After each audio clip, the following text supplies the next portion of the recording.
জীবন সবসময় সহজ হয় না। বাস্তবতার কঠিন আঘাতে অনেক স্বপ্ন ভেঙে যায়। ঠিক তেমনই এক সময়ে দাঁড়িয়েছিল অরিত্র আর তিশা। পরিবার আর সমাজের চাপ তাদের ভালোবাসাকে প্রশ্নের মুখে দাঁড় করিয়ে দিয়েছিল। তবুও তারা জানতো এই অনুভূতি হাল ছেড়ে দেওয়ার জন্য নয়। তাই কঠিন সময়েও তারা একে অপরের হাত ছাড়েনি। তিশা নরম কিন্তু দৃঢ় কণ্ঠে, শোনো অরিত্র, তোমার বাবার রাগ অযথা নয়। আমাদের অবস্থানটা সহজ না, কিন্তু আমি বিশ্বাস করি আমাদের স্বপ্নে। যদি আমরা নিজেদের প্রমাণ করতে পারি, একদিন সবাই মেনে নেবে। অরিত্র তিশার হাত ধরে বলল, ঠিক আছে, আমি পিছিয়ে যাব না।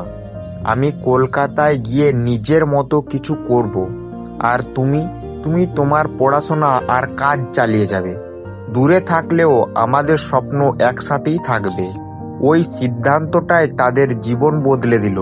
অরিত্র কলকাতাতে গিয়ে ছোটখাটো কাজ শুরু করলো।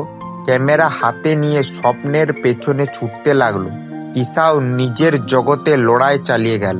প্রতিদিন ফোনে কল, ভিডিও কল আর ছোট ছোট বার্তায় তারা একে অপরের শক্তি হয়ে উঠল। তিশা ভিডিও কলে, শোনো অরিত্র, আমার প্রথম বড় প্রজেক্টটা আজ শেষ হলো। সবটা তোমার অনুপ্রেরণায়। অরিত্র চোখে জল আর মুখে হাসি, দেখছো তিশা, আমরা পারছি। আমি জানতাম আমরা ঠিকই পারবো। সময় গড়িয়ে গেল। 1 বছর পর অরিত্র নিজের পরিচয় গড়ে তুলল একজন ফটোগ্রাফার হিসাবে। তিশাও লেখালেখিতে নিজের জায়গা তৈরি করলো। তাদের সাফল্য প্রমাণ করে দিল ভালোবাসা আর ধৈর্য একসাথে থাকলে অসম্ভব বলে কিছুই নেই। অবশেষে অরিত্রর পরিবার তাদের সম্পর্ক মেনে নিল। যে জায়গায় একদিন তাদের গল্প শুরু হয়েছিল, সেখানেই তারা আবার ফিরে এলো।